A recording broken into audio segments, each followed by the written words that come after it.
मला दिलेलं आहे, मला त्रासाच्या फ्लॅटमध्ये आम्हाला जाण्यासाठी आता त्यांनी गावीच्या फ्लॅटला खालीच कुलूप लावलेलं आहे. आम्ही आमच्या फ्लॅटमध्ये जायचं कसं काय? आणि वरतून सांगता तुम्ही कोर्टाकडनं करा. आमच्या फ्लॅटमध्ये आता आमच्या फ्लॅटात खाली कुलूप लावलं, आमच्या जागेत आम्हाला येऊ देत नाहीये, कुलूप घातलेलं आहे तुम्ही. आणि वरतून म्हणता तुम्ही कोर्टाकडे घ्या. आज मी 2019 पासून त्यांना सारखी विचारते माझा फ्लॅट कधी तुम्ही खरेदी करून देणार आहे. तर म्हणतात आम्ही सीओला सांगितलेलं आहे, सीओ कडनं सीओ मॅनेज केलेले आहे, नगरपालिका मॅनेज केलेली आहे, यांनी कोणाकोणाला मॅनेज केलेलं आहे. एमएससीबी वाले सुद्धा एका मीटरमध्ये अख्ख्या बिल्डिंगला एमएससीबी वाल्यांनी कलेक्शन दिलेलं आहे.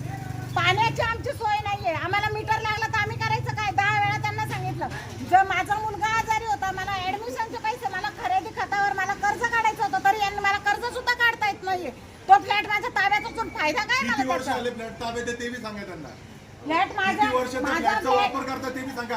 आजपर्यंत किती रुपयाची घरपट्टी भरली ते बी त्यांना सांगा. माझ्याकडे एक मिनिट, एक बाजूचा आरोप करू नका. किती वर्ष आले फ्लॅट तुमच्या ताब्यात आहे? नगरपालिकेत पट्टे आहे, माझ्या बरोबर आहेत, माझ्या पट्ट्या मीच भरते.